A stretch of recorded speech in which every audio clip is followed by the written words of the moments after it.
Okay, so speaking of traffic, there's a lot of air traffic control lately going on because a lot of people are flying. But if you're going on Southwest, this is an interesting story. If you want to board first on a Southwest Airlines flight, it's going to cost you $40 just to move to the front of the line. Right. Southwest, as you know, or most of you probably know, they don't have assigned seating, and passengers, they board their groups according to A, B, and C, and basically it's an order of check-in time. And so currently, passengers can be assured a place in the A group by buying a business class ticket or joining a loyalty program. Right, but now you can buy your way into Group A, but only if those spots are available. So what happens is passengers can now pay at the gate starting 45 minutes before the flight leaves. So if you get there at least 45 minutes ahead, you pay the money, you can get in that A group, you get the better choices. That gives you usually the aisle or the window. So if you closer. aren't, if you're not up on technology and you don't sign in right away, it has to be 24 hours right ahead of your flight time. That's whenever you can go ahead and check in, and then they rank you in order.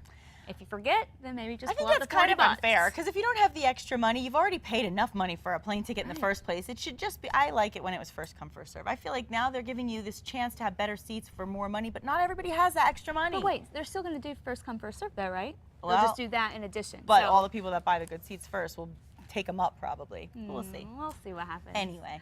Well, the country's first bookless library is opening this fall in San Antonio, Texas. And here's an artist's rendition of the entirely digital reading room. The 5,000-foot space called Bibliotech will offer e-readers and e-books on loan, as well as tablets and computers. Yeah, and I think it sounds cool, but the thing is, not everyone is really on board with the bookless library phenomenon, because there are two other attempts we've heard of that was to create the public bookless libraries, and that was one in Newport Beach, the other was in Tucson, but they ended when the book-loving citizens got their way.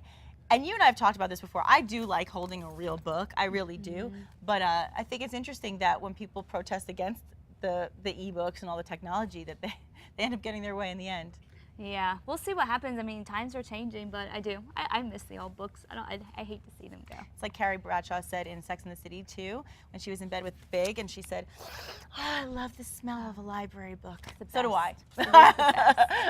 Okay, now even the warmest states can have a winter wonderland. We want you to take a look at this front yard in Houston, where it usually is pretty hot. I mean, the average high temperature hovers around 65 degrees all winter.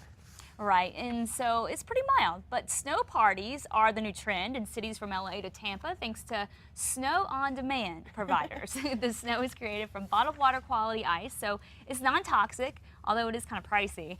The cost to cover an average front lawn in 6 to 8 inches of snow is nearly $2,400. So I love looking at that. Well, you know, I lived in Miami for 3 years, and I know people used to say how much they wish they could have a real winter, even though they love the sunshine, but at the end of the day, there is something special about snow in the wintertime, so this is your way to do it. Again, you just need a little money. Yeah. Money can buy you a lot of things these days, huh?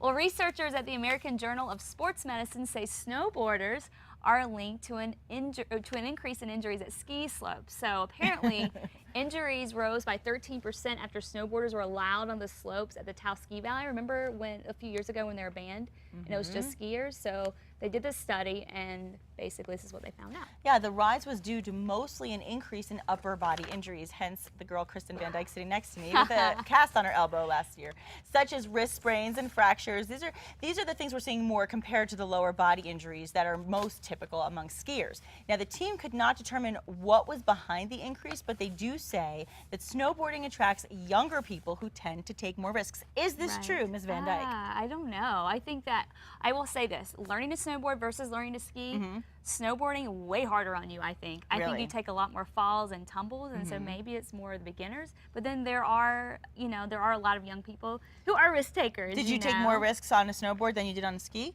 No, I think both were pretty evenly. I don't take too crazy risks. When I did my elbow, it was something that was the end of that. Minor, so lesson learned. Yeah, there you go. But so we'll see. We'll have to see how that kind of pans out. Yeah, it's interesting.